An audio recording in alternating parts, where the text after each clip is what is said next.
시청자 여러분 안녕하십니까? 손상대TV의 준PD입니다.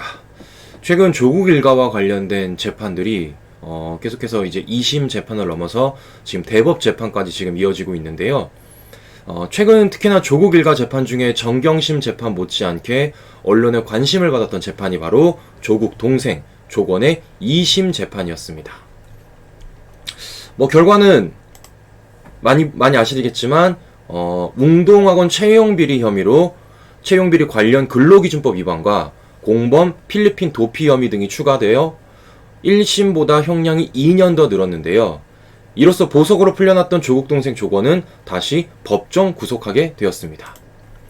사실 앞선 1심 재판을 두고 많은 논란이 있었습니다. 이유인즉슨 웅동학원 채용 비리에 있어 조건에게 돈을 건넸던 브로커가 징역 1년 6개월을 받았음에도 불구하고 정작 그 돈을 받았던 조국 동생은 징역 1년만 선고됐기 때문입니다. 심지어 보석 석방까지 됐었거든요.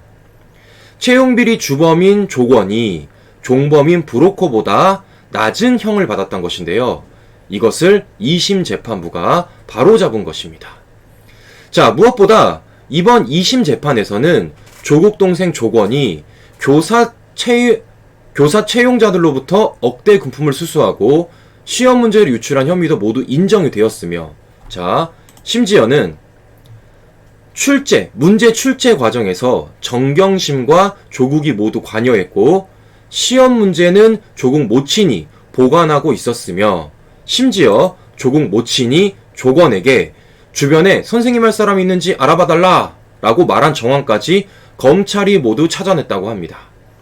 즉, 과거 웅동학원 채용 비리에 대해선 전혀 몰랐다고 말했던 조국의 주장을 정면으로 반박하는 증거들이 대량으로 나온 것입니다. 자, 이쯤 되니 이 정권과 조국이 왜 그렇게 검찰개혁이라는 미명 아래 이 검찰들을 못 잡아먹어서 안달이었는지 우리가 알 법한데요. 자, 그런데 제가 진짜 말씀드리고 싶은 부분은 지금부터입니다. 이번 2심 재판에서 우리가 놓치지 말아야 될 부분이 한 가지가 있다는 겁니다. 그것이 무엇이냐? 바로 조국 동생 혐의 중에 웅동학원 사기 사건이라는 혐의가 있습니다. 이것을 우리가 좀 주목해 봐야 된다는 것인데요. 자, 이 사건에 대해서 좀 간략하게 말씀을 드리면 이런 거예요. 조국 일가가 운영하는 웅동학원에서 돈을 빼돌리기 위해 부친과 함께 사기 소송을 벌였다는 것입니다. 자, 그러니까 하지도 않은 공사를 하며 가짜 계약서로 법원을 속였던 것이고, 심지어 조국 일가와 웅동학원은 소송에 대응하지 않고 일부러 져주기까지 했으며, 그로 인하여 조국 동생 조건은 채권 51억을 확보하고 웅동학원은 그만큼의 빚을 지게 된 사건인데요.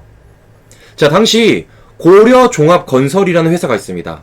이 고려종합건설은 바로 조국의 부친이 대표이사였던 회사인데요. 1996년 웅동중학교를 신축검사를 맡았고 웅동학원 이사장이죠 했던 조국 부친은 둘째 아들인 조건이 운영하던 고려시티 개발에 16억 상당의 공사를 하도급을 주었습니다. 하지만 은행에서 공사비 9억 5천만 원을 대출받은 고려종합건설은 부도가 났고 보증을 섰던 기술보증신용기금이 이를 대신 다 갚았던 사건인데요. 자, 바로 이 과정에서 연대보증으로 채무 변제 의무가 있었던 조국 동생 조건이 이 빚을 갚지 않기 위해서, 이를 회피하기 위해서 위장이혼으로 전처에게 재산을 넘겼다는 의혹이 당시 조국 인사청문회 과정에서 불거졌던 것입니다. 자, 그러니까 가짜 공사 채권을 만들어서 법원을 속인 것을 넘어서서 당시 발생한 빚을 갚지 않기 위해서 조국 동생 조건이 위장 이혼을 했다라는 의혹이 제기된 것인데요. 야, 이거 제가 설명을 드리더라도 이거 너무 복잡하지 않습니까? 야, 진짜 이렇게 복잡하게 살았는지, 진짜 이러고 밤에 제가 진짜 2발이나 뻗고 잘 수 있었는지 궁금할 따름입니다. 자, 아무튼 이러한 위장 의혹이 불거지자 이에 대해서 당시 조국이 이렇게 말했습니다. 내일이라도 인사청문회 열어주신다면 즉각 출석해 다 밝히겠다고. 근데 뭐 제대로 밝힌 적 없어요. 자, 게다가 당사자였던 전처 또한 이를 부인하는 장문의 입장문을 내며 위장 의혹하지 않았다, 위장 이혼하지 않았다 라면서 조국 동생 조건의 사업 실패와 뭐 경제적 문제, 불화 등으로 합의 이혼한 것이라고 설명을 했었습니다.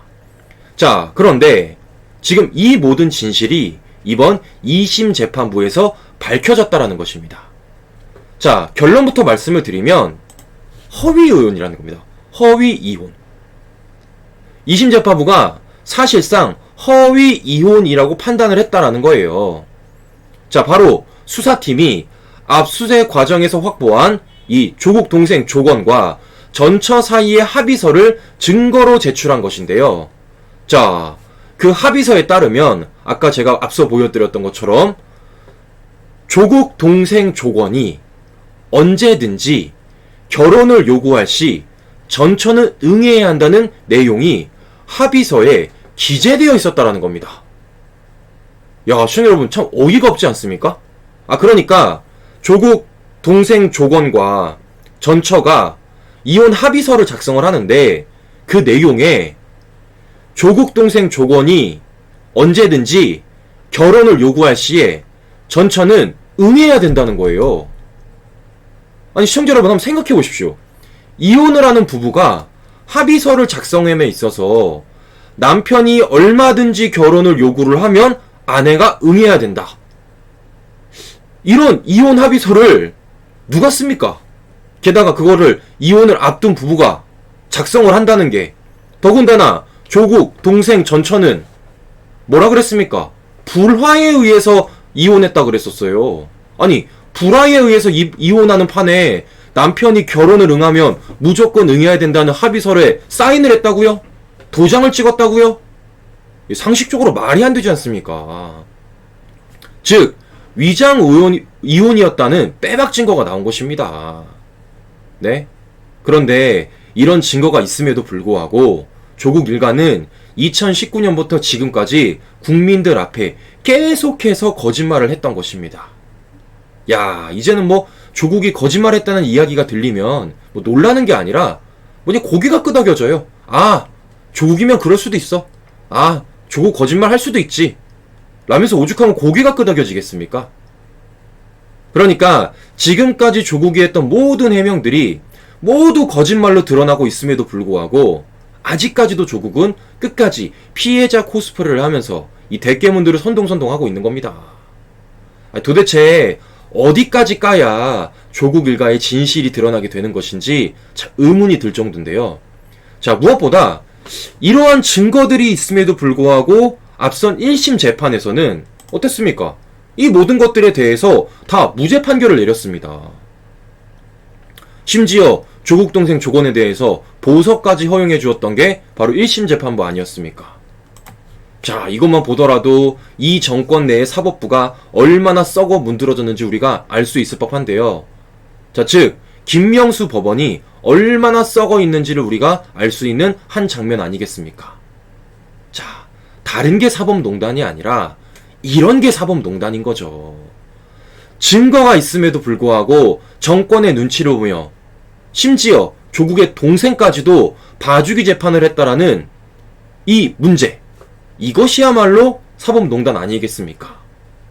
자, 그렇기 때문에 이 김명수 법원이 저지른 이 모든 사법농단의 진실을 밝히기 위해서라도, 이를 심판하게 하기 위해서라도 자, 정권 교체 반드시 이루어내야 되지 않겠습니까? 진짜 정권 교체를 해야 될 이유가 차고 넘치는 것 같습니다. 네, 이상 손상계TV 단신이었습니다.